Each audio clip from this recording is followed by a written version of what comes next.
نحمده ونصلي على رسوله الكريم أما بعد فأعوذ بالله من الشيطان الرجيم بسم الله الرحمن الرحيم إن الله وملائكته يصلون على النبي يا أيها الذين آمنوا صلوا عليه وسلموا تسليما صدق اللہ العظیم۔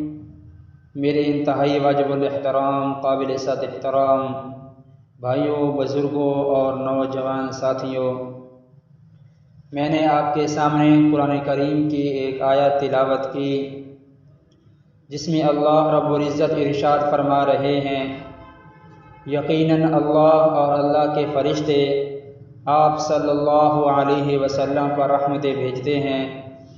یا ایھا الذین آمنوا، اے ایمان والو، صلو علیہ وسلموا تسلیما، تم بھی آپ صلی اللہ علیہ وسلم پر رحمتیں بھیجو اور آپ صلی اللہ علیہ وسلم پر کثرت سے سلامتی بھیجو۔ اس مقام پر اللہ رب العزت نے ہمیں حکم یہ دیا، اے ایمان والو، اللہ خود بھی اور اللہ پاک کے فرشتے بھی آپ صلی اللہ علیہ وسلم پر رحمتیں بھیجتے ہیں، تم بھی حضور پاک صلی اللہ علیہ وسلم پر درود و سلام بھیجو اور رحمتیں بھیجو۔ قرآن کریم میں کوئی عبادت ایسی نہیں ہے جس کے بارے میں اللہ نے یہ فرمایا ہو کہ یہ عبادت میں بھی کرتا ہوں، میرے فرشتے بھی کرتے ہیں، تم بھی کرو، سوائے درود شریف کے۔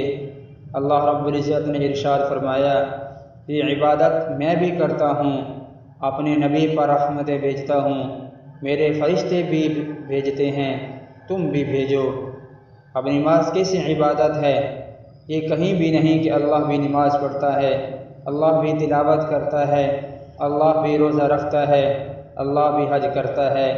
کسی عبادت پر یہ نہیں کہ اللہ بھی وہ عبادت کرتا ہے، لیکن آپ صلی اللہ علیہ وسلم کا مقام و مرتبہ اللہ رب العزت کے ہاں کتنا اونچا اور بلند و بالا ہے کہ اللہ پاک نے فرمایا، میں بھی رحمتیں بھیجتا ہوں، میرے معصوم فرشتے بھی رحمتیں بھیجتے ہیں۔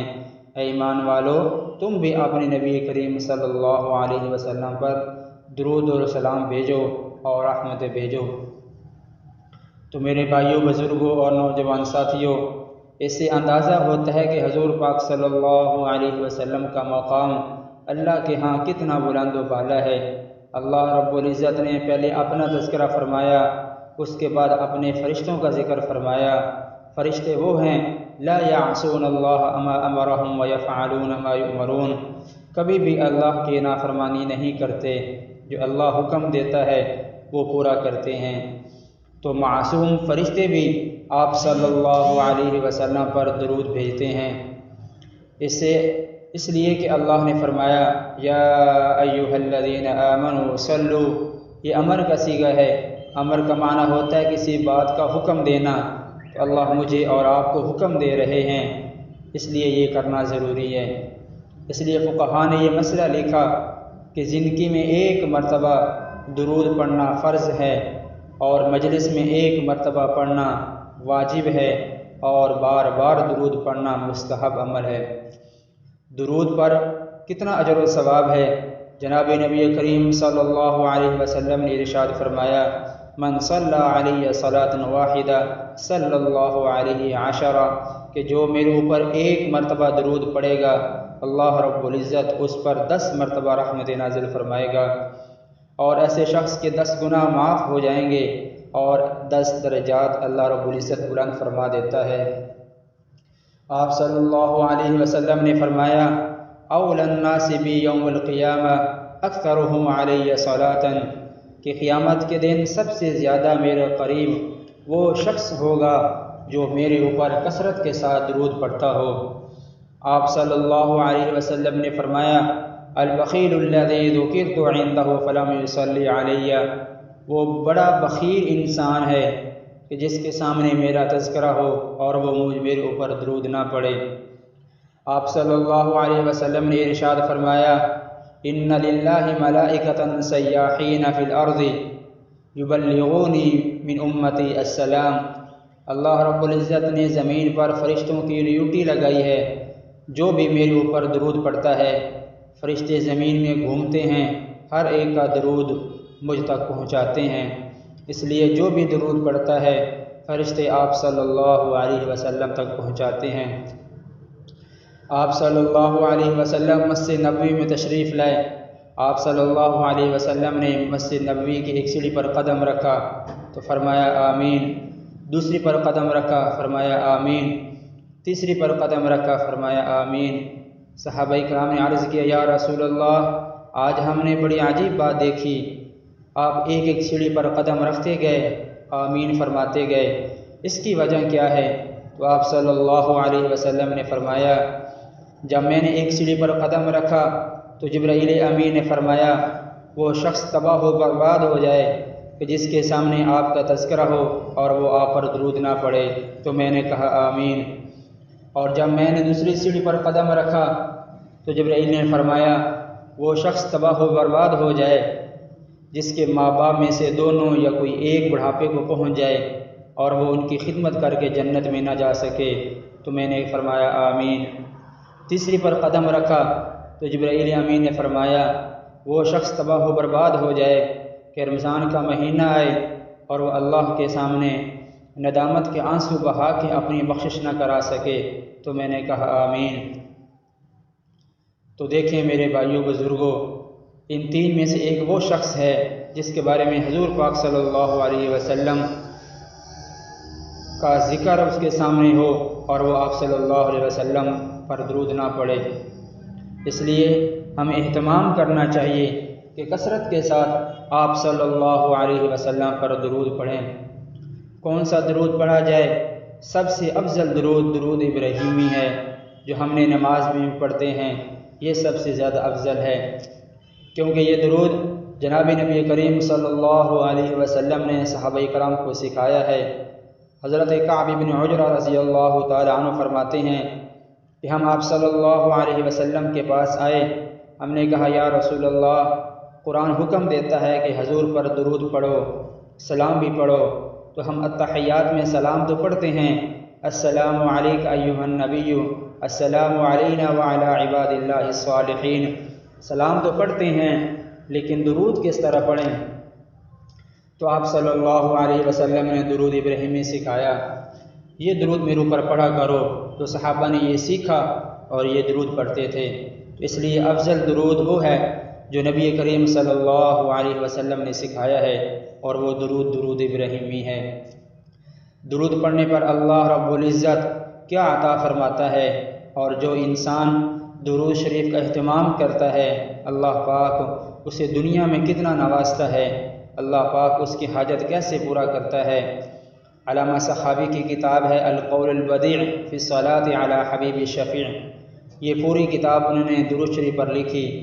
اسی طرح علامہ ابن قیم نے جلاء الافہام فی الصلاۃ والسلام علی خیر الانام درود شریف پر لکھی۔ علامہ سخاوی نے اپنی اس کتاب میں واقعہ نقل فرمایا کہ ایک خاتون حضرت حسن بصری رحمۃ اللہ علیہ کے پاس آئی۔ حضرت حسن بصری اس امت کے بہت بڑے انسان گزرے ہیں، تابعین میں سے ہیں۔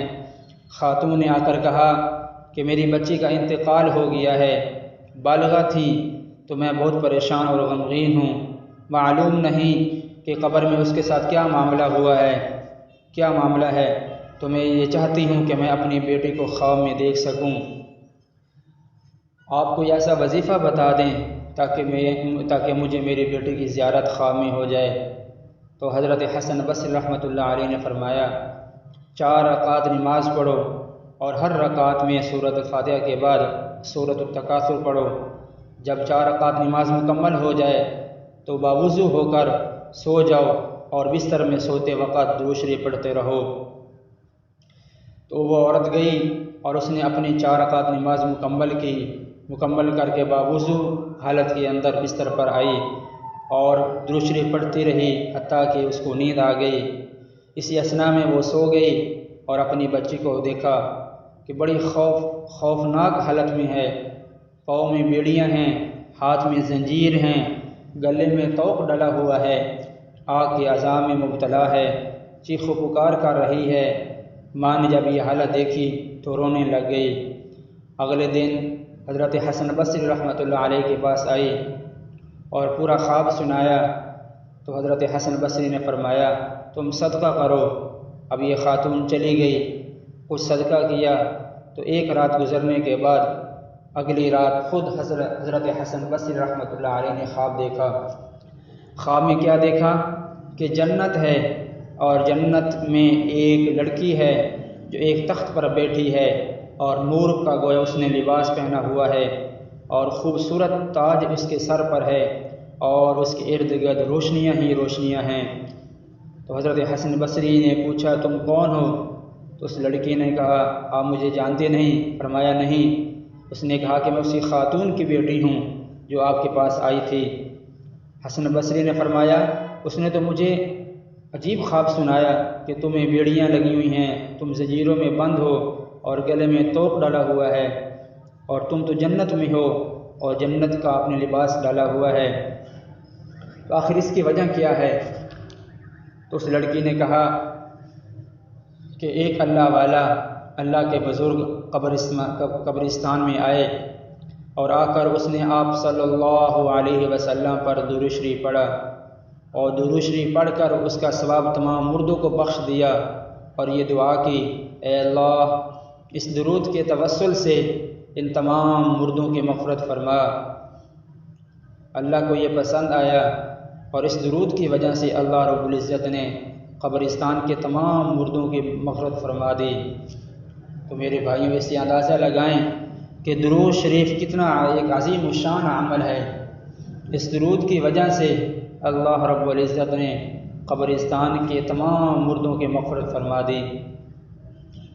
علامہ صحابی نے اپنی اس کتاب میں ایک اور واقعہ نقل فرمایا کہ حضرت سفیان ثوری رحمۃ اللہ علیہ فرماتے ہیں کہ میں حج کے سفر میں گیا، عراق میں نے ایک شخص کو دیکھا، اس سے ملاقات ہوئی جو جب بھی قدم رکھتا تھا اور کہتا تھا اللہم صلی علی محمد وعلی آل محمد، پھر قدم رکھتا، پھر کہتا اللہم صلی علی محمد وعلی آل محمد، یعنی ہر قدم پر وہ آپ صلی اللہ علیہ وسلم پر درود شریف پڑھتا تھا۔ سفیان ثوری فرماتے ہیں کہ مجھے بڑا تعجب ہوا، میں نے وجہ پوچھی تو وہ کہنے لگا کہ پچھلے سال گزشتہ سال میں اپنی والدہ کے ساتھ حج میں گیا، ہم جیسے بیت اللہ میں داخل ہوئے تو اللہ کا کرنا ایسا ہوا کہ تھوڑی دیر کے بعد میری والدہ کا چہرہ سیاہ ہو گیا اور پیٹ پھول گیا، میں بہت پریشان ہوا اور میری والدہ کو بیماری لگ گئی جو ٹھیک نہ ہو سکی، تو میں نے 2 رکعت نماز پڑھی اور آپ صلی اللہ علیہ وسلم پر درود شریف پڑھنا شروع کر دیا۔ کہتے ہیں کہ اچانک میں نے کیا دیکھا کہ مجھے ایک نور نظر آیا، اور اس نور کے اندر مجھے ایک شخص نظر آیا اتنا حسین و جمیل کہ میں نے اپنی زندگی میں ایسے سے زیادہ کبھی کوئی خوبصورت انسان نہیں دیکھا۔ وہ آ کر میری والدہ کے پاس بیٹھ کر میری والدہ کے چہرے پر ہاتھ پھیرا تو چہرہ پہلے سے زیادہ روشن ہو گیا، پیٹ پر ہاتھ پھیرا تو پیٹ بالکل ٹھیک ہو گیا، اور میری والدہ بالکل تندرست اور صحیح ہو گئی۔ مجھے بڑی خوشی ہوئی، تو میں نے پوچھا تم کون ہو؟ تو انہوں نے مجھے کہا کہ تم نے مجھے پہچانا نہیں؟ میں نے کہا نہیں۔ فرمایا میں وہی تمہارا پیغمبر محمد صلی اللہ علیہ وسلم ہوں جس پر آپ درود شریف پڑھ رہے تھے، تمہارا درود اتنی کثرت کے ساتھ مجھ پر پیش ہوا کہ میں نے اللہ رب العزت سے اجازت مانگی کہ اے اللہ میں اس کی مدد کے لیے خود جاتا ہوں، اللہ رب العزت نے مجھے اجازت دے دی۔ تو کہتے ہیں کہ میں خوشی سے رونے لگ گیا کہ حضور پاک صلی اللہ علیہ وسلم کی زیارت ہو گئی اور میری والدہ بالکل تندرست ہو گئی۔ تو میں نے کہا یا رسول اللہ مجھے کوئی نصیحت فرما دیجئے، تو آپ صلی اللہ علیہ وسلم نے فرمایا کہ جب بھی قدم رکھو تو یہ پڑھا کرو اللہم صلی علی محمد وعلی آل محمد۔ تو کہا اس دن سے میرا یہ معمول ہے کہ میں جو بھی قدم رکھتا ہوں، جب بھی رکھتا ہوں، اپنے نبی کریم صلی اللہ علیہ وسلم پر درود شریف پڑھتا ہوں۔ اس لیے میرے بزرگوں اور نوجوان ساتھیوں، جب بھی کوئی مشکل پیش آ جائے انسان حضور پاک صلی اللہ علیہ وسلم پر درود شریف پڑھے اور اس انسان کی مشکل بھی دور ہو جائے گی اور مشکل سے اس کو چھٹکارا مل جائے گا۔ اس لیے ہمیں اہتمام کرنا چاہیے کہ ہم ہر وقت جناب نبی کریم صلی اللہ علیہ وسلم پر کثرت کے ساتھ درود شریف پڑھا کریں۔ علامہ سخاوی نے اسی کتاب میں ایک اور واقعہ نقل فرمایا کہ محمد ابن سعید بن مقری رحمۃ اللہ علیہ یہ بہت بڑے اللہ والے گزرے ہیں، ہر رات کثرت کے ساتھ درود شریف پڑھا کرتے تھے۔ ایک دفعہ رات کو سو گئے، کہتے ہیں کہ میں نے خواب دیکھا کہ آپ صلی اللہ علیہ وسلم میرے گھر میں تشریف لائے اور میرا گھر نور سے معطر ہو گیا۔ حضور پاک صلی اللہ علیہ وسلم میرے قریب آئے تو آپ صلی اللہ علیہ وسلم نے فرمایا آپ نے مجھے پہچانا؟ میں نے کہا نہیں پہچان سکا۔ آپ صلی اللہ علیہ وسلم نے فرمایا میں وہی پیغمبر ہوں جس پر تم درود شریف پڑھتے ہو، اور فرمایا سعید اپنا منہ میرے قریب کرو، جس منہ سے تم میرے اوپر درود شریف پڑھتے ہو میں چاہتا ہوں کہ میں اس کا بوسہ لوں۔ کہتے ہیں کہ میں نے اپنا منہ قریب کیا تو آپ صلی اللہ علیہ وسلم نے میرے ہونٹوں کا بوسہ لیا، پھر میری آنکھ کھل گئی اور میں نے کیا دیکھا کہ میرا پورا گھر خوشبو سے معطر تھا، اور اس دن کے بعد ان کی حالت یہ تھی جب بھی بات کرتے تھے تو ان کے منہ سے مشک اور عنبر کی خوشبو آتی تھی۔ اس لیے میرے بزرگوں اور نوجوان ساتھیوں ہمیں بھی معمول یہ بنا لینا چاہیے کہ ہم بھی حضور پاک صلی اللہ علیہ وسلم پر درود شریف پڑھیں۔ اللہ رب العزت ہمیں بھی کثرت کے ساتھ درود شریف پڑھنے کی توفیق عطا فرمائے۔ وآخر دعوانا الحمدللہ رب العالمین۔